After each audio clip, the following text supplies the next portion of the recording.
Is this the make it or break it week for crypto? Economic data coming out this week, but that to me is not what matters. What matters is what Michael Saylor literally just put out, something that I've been talking about. Now, if you listen to this, I read this 2-sentence tweet. This will help you pick altcoins. And we'll talk some about altcoins. We just recently published a bunch of stuff in Patreon. Like, ironically, we picked stuff for our HODL portfolio, or reaffirmed our HODL portfolio. And some of the stuff went up 10% yesterday. So, Jordan Peterson talking to Michael Saylor. Jordan Peterson says, if Bitcoin keeps ramping up, won't it suck capital out of everything? And Michael Saylor says, it is, and it will, and that's why I'm here. Now, if you want to know why MicroStrategy is not in the S&P 500, that's why.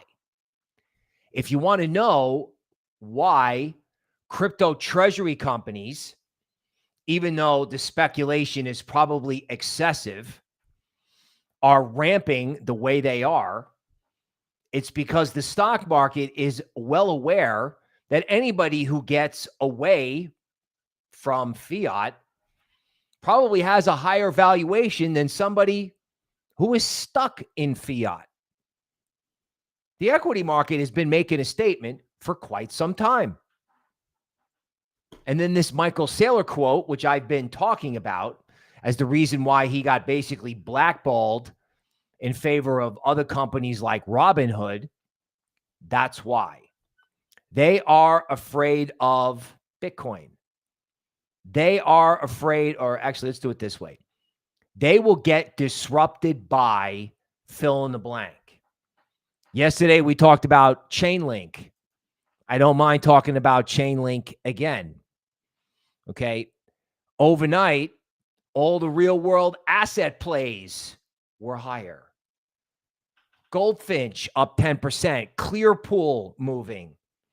You want to know how many real world asset plays we like? Well, the great news is Miss Real World Assets and DeFi herself, Toby Ward, is coming up at 8:45 Eastern for the YouTube member podcast. You're not going to believe it. Like, we have new picks that are tactical and aggressive, and we have a new HODL portfolio. Speaking of HODLing, did you see our top GAN pick, Pyth, is back? Uncle Sam used it. All the bag holders sold, and now someone's buying the dip. And that brings me to something you need to know and stick around for. People are buying the dip, and there's a famous saying, it's not a bull market until you can buy a dip and make money. Guess what? These dips are occurring during the day. You'll have these ramps, things like Near or Polkadot, they'll come back down. They won't close negative. And then the thing just starts grinding back higher again. Some of this economic data that comes out, you know, if it really shows that the Fed has made some mistakes here, okay, this could get crypto going, because I still think it feels like the trading community, the broker-dealer types, it feels like they're short because they push the market down and then it comes right back up. They can't hold the market down. And if there was ever a catalyst or some sort of big buyer would come in, you know, a lot of people want to give me a hard time for being bullish. I'm like, well, what else is there to be at a bottom?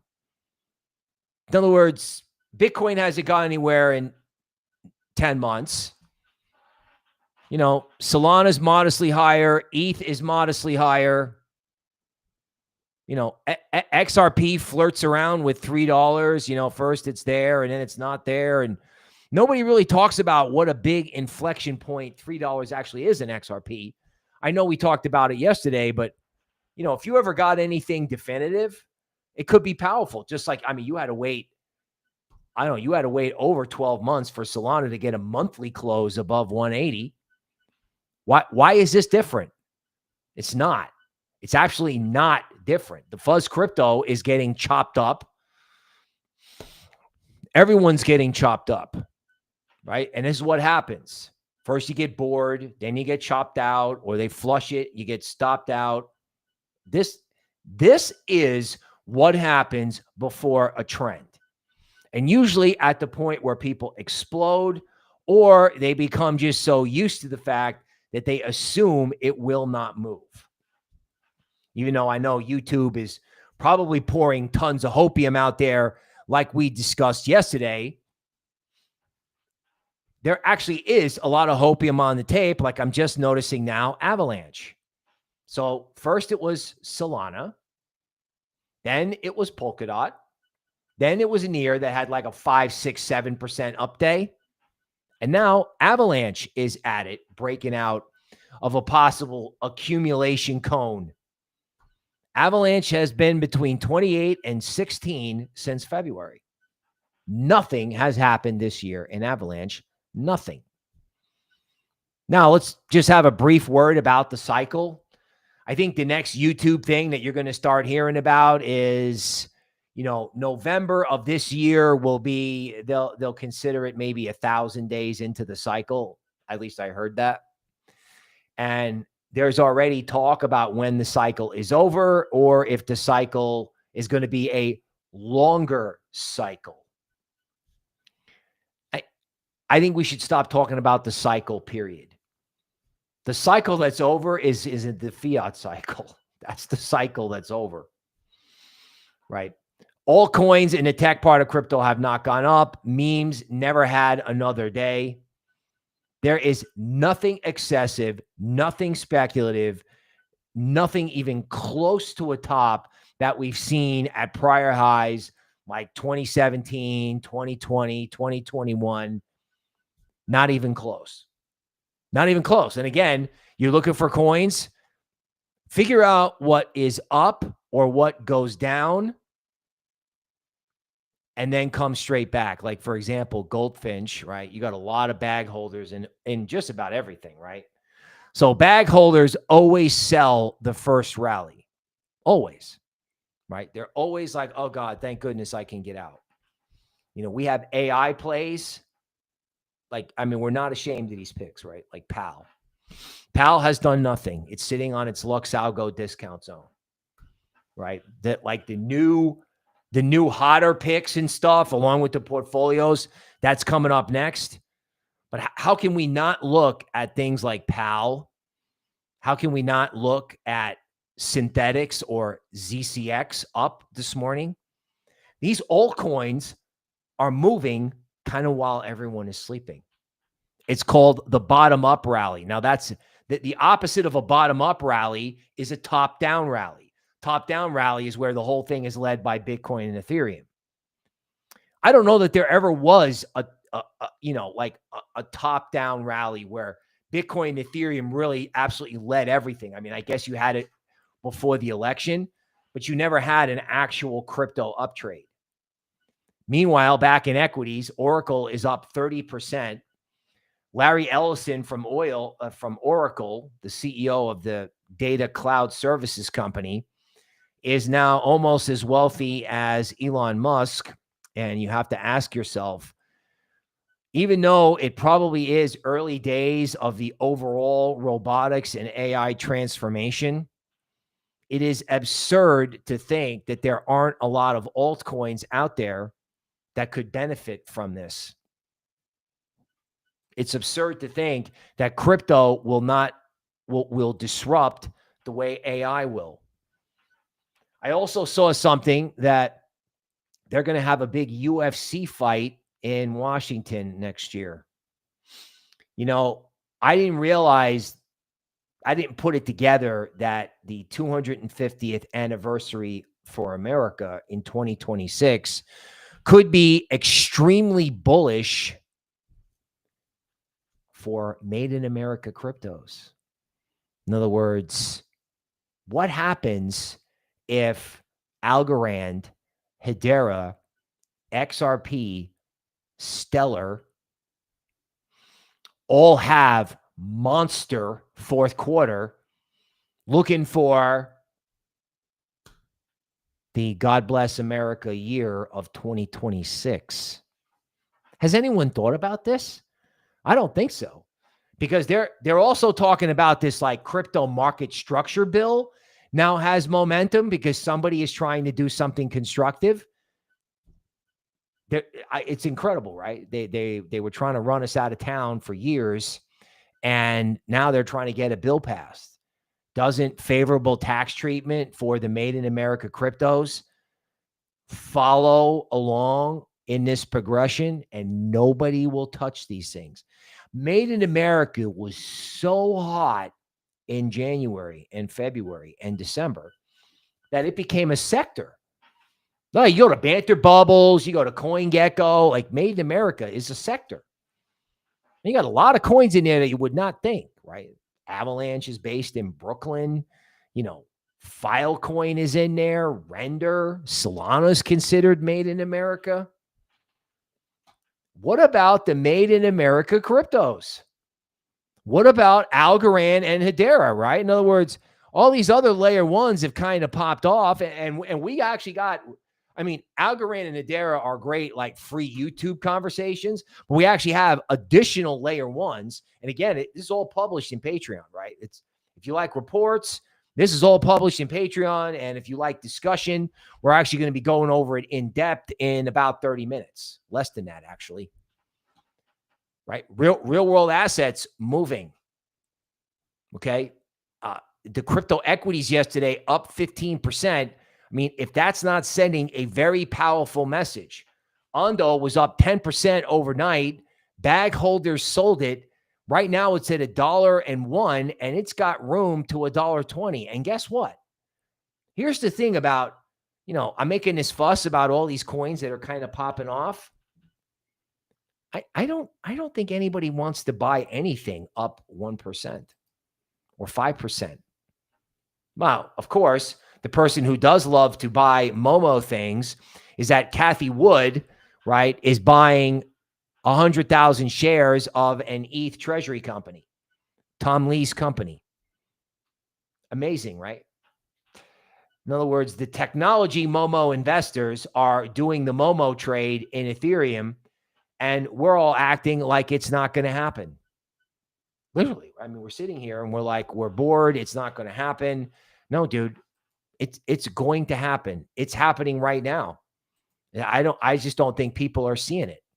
I really don't. Right?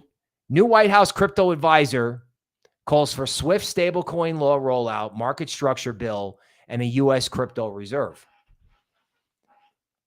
If they had a sovereign wealth fund and a crypto reserve, and their popularity rating tanks again, because we don't have law and order in our cities.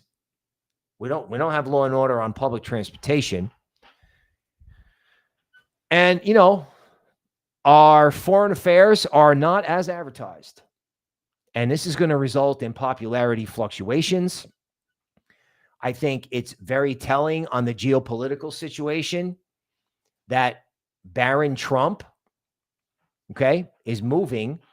He goes to NYU, which is, a very prestigious and likely very liberal school in New York City, in Greenwich Village.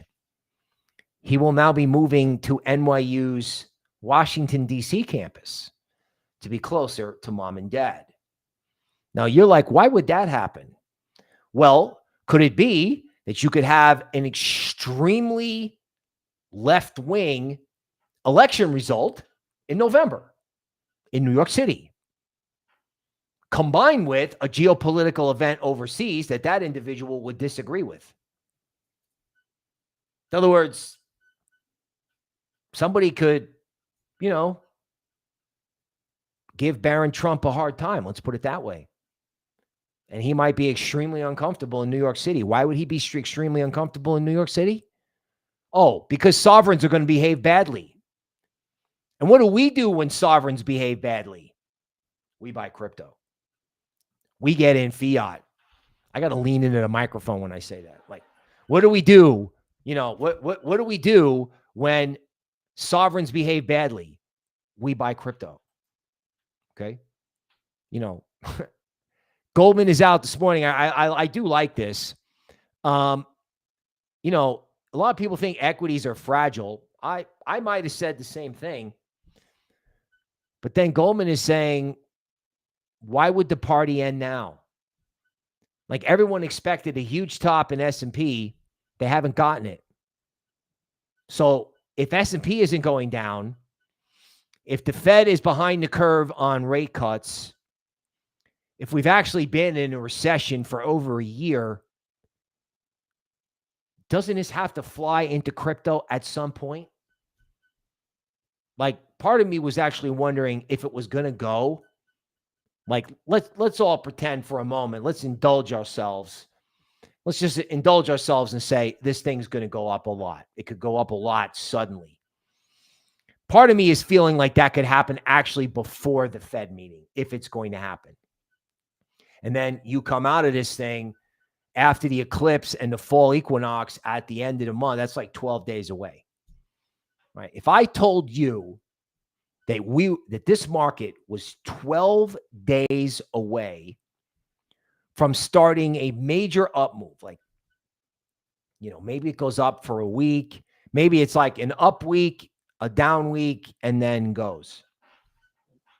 Think about it. What would happen if you had 12 days to prepare for the type of ramps you had in 2017 and 2021? Maybe that's a better way to look at the really boring range. Okay. Now, on the subject, if you want to go the other way, one cringe, one not. Okay. Metaplanet is doing 205 billion yen more in Bitcoin. Like these foreign companies that may or may not be restricted by Nasdaq or are big enough to issue things that are okay with Nasdaq and regulators, they're just going to continue to stack. Now, slight cringe, you know, a Solana Treasury company hits Nasdaq today. So there'll be, you know, all the lights and the glamour and all that stuff. People are showing the level of interest in crypto, and I don't know how much crypto can get drained out of the system before hedge funds have to get involved.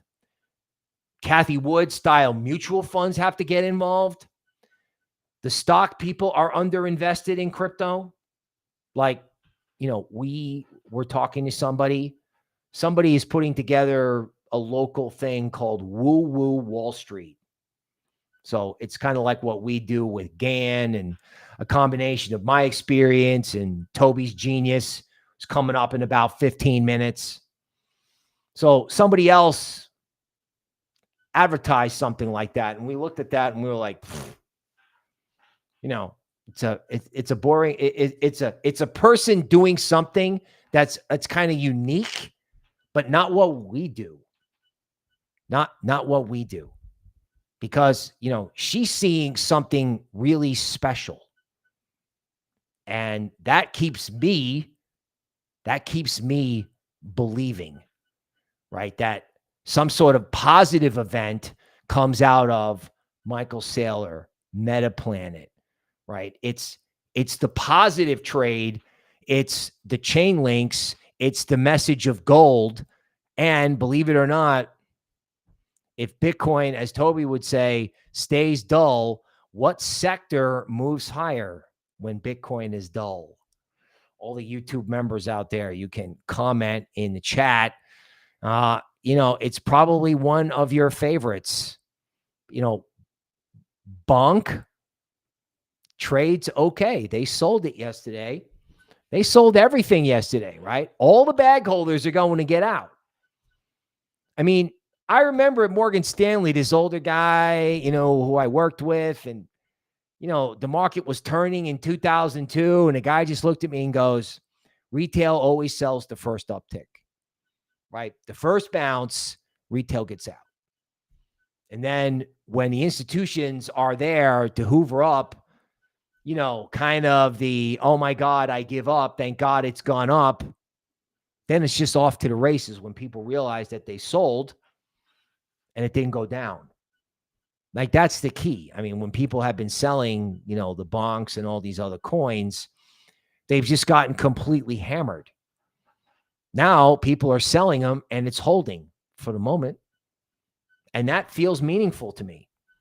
That feels like people are taking advantage of the quiet market. Now, what people? Well, I don't know. Like, all the treasury companies, all the mutual funds, they're underinvested. I think that the reason I went on that track about the financial planner is that, we called them up and said, hey, you want to do something about crypto? Like, yeah, come to the dinner. Come to the dinner. Do you know how many people in equities are underinvested crypto? Oh my God. There's a lot of people interested. It's just a saying when I used to look at Wall Street. Everybody looking, nobody putting. Meaning, everyone's like, oh, I'm so bullish. I'm so interested in this. But are you long? Are you long a lot? Have you got it in your 401k? Have you got it in your IRA? What about your Coinbase account? Is market boring you to tears? You don't want to do it? No, of course not. Everyone's bullish, but no one's long. Yeah, no one is long? Because of the way these crypto equities are trading. Right? They got to get diversified. Like, all of the Magnificent Seven stocks are not going to go up the way they have in the past. Yes, there is going to be a robotics trade. I'm not saying that there isn't. But stocks in general may be overvalued, and there's a huge rush for equities players to get this exposure on their books. Crypto is now a tech sector. And, when you see these things going up 10, 15, 20%, generally speaking, I've been complaining in a way, been like, oh yeah, this bid eventually moves over to crypto. But I think I've been remiss in saying the reason these stocks are moving in 10 and 15% increments is because portfolio managers are going, wait a minute, this is a real sector. The AI trade and the crypto trade, it's a dual disruptor. The guy who came up with this, Jordy Visser, no one took this guy seriously. Now it's like, it's almost consensus that AI and crypto go together. So we're long, it's like portfolio managers and equities be like, well, how do we get long AI? Well, you can buy crypto. Okay. What kind of crypto stocks we got? We got any big ones? No. Small stocks? Okay. Well, we better hurry up and buy them. That's why they go up. When they go up 15% at a time. Because it's like, I don't know. Let's call it global pension funds is like 60 trillion. So let's say 1/4 of that, $20 trillion, is trying to put 2 to 5% of their money in crypto something.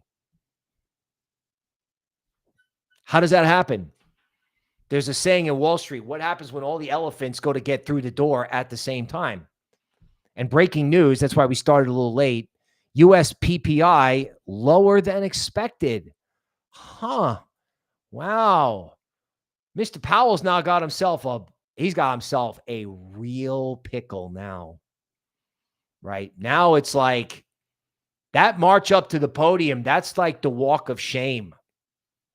It's like, I got it wrong the first time, which is what the orange man was pointing out the other day. I waited way too long to raise rates.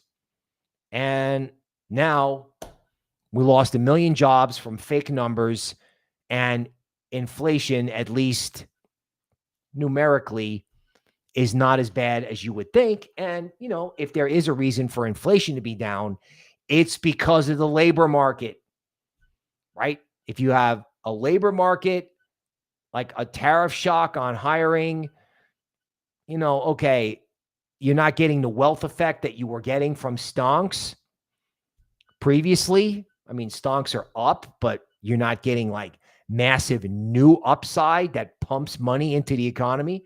Because who's paying $30 a pound or $20 a pound for steak? NVIDIA holders. So if that rally consolidates or stalls out, there's no one there to pay higher prices, right?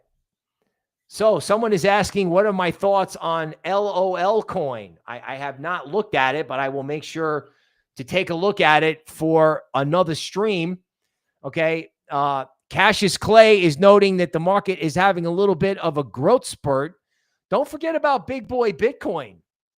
We talked yesterday about There's resistance at 113, 115, and it wasn't backing off. T-Bone says Gemini IPO in 2 days. Wow. I mean, if that's into a rally, I already talked about that whole thing. I mean, a $2 billion valuation that feels a little bit too cheap to me. A little bit too cheap. And we talked about this. JMM says, the United Kingdom has got problems. Dude, I own this coin, antivirus. Private gift cards. You can buy a gift card, no one knows. You can buy a SIM card, talk on it, do Telegram. I don't think you can talk on it. You can text and have the internet, and no one can see you. No one can see you. No one. Like, why would you not want that? Like, in a perfect world, we would have the capital and the security to open up an antivirus storefront in England and have people waiting in line, because Europeans are good at queuing. Waiting in line to use the token to get an eSIM card, and they can get on their phone and have tons of data and do what they have to do and say what they have to say and not get picked up. I mean, this is everywhere, right? We have overseas events that are calling into question like our sovereignty. I think that's fair to say. In this market, Solana is up 3% now at 225. This market now is rampaging with big memes, which I talked about yesterday morning, and they came down in my face. Now, guess what? They're back. And you have the street short altcoins. Remember, all these characters that sold Michael Saylor all that Bitcoin, all these smart Alex who are short. Yeah. Remember all those articles like $10 billion in shorts in Bitcoin at 117? Well, who was short at 117? Who's shorting it there? All these big dealers, right? So if they go to cover and there's no selling there to meet them, and you're having a positive day in equities, and everybody's like, oh, wow, the Fed and inflation, people are caught short. Like, what are the altcoins? I don't know, folks. What aren't the altcoins? I mean, token is up 11%. Ondo up 7%. What is going to happen with the first real world asset announcement? This is announcement season, right? You don't think BlackRock understands that there could be a positive Q4 rally? So if anybody's got an announcement to make, now would be a really good time. Okay. JMM is asking about which memes can go. I don't know, dude. I think ETH memes can do really well. Honestly. Because Pepe never went up, and I'm sure Arthur Hayes is looking at his screen like, I can't believe ETH doubled and some of these memes didn't move. The general public is coming back into this. All you need is one big day. Maybe it's Bitcoin going back to 120. I don't know. Or maybe it's ETH printing 5,000. You do have to understand, though, is this is reflexivity at this point. Reflexivity is the higher it goes, the more people get interested in it, and the higher it goes. So it doesn't go up until it goes up. And then it goes up more. That's the stock market, right? People see it. They go, oh, wow, I want to get in, right? And then it makes them feel better about the economy. And it has this whole like positive snowballing process. People think like markets reflect reality. Actually, they don't. It's a Soros concept. It reflects reflexivity, meaning, wow, Joe's buying it, Fred's buying it, Sam's buying it. There must be something going on here. Other people buy it. The price action determines the fundamentals. CoinDesk wraps itself around whatever price action is currently happening. Okay, people, GME says, crow to the moon. Miklo, what's going on? What do you think about Supra? Okay, we'll do something unusual. We'll take an invisible request. I'm sure my regulars are used to it because I often forget to share the screen.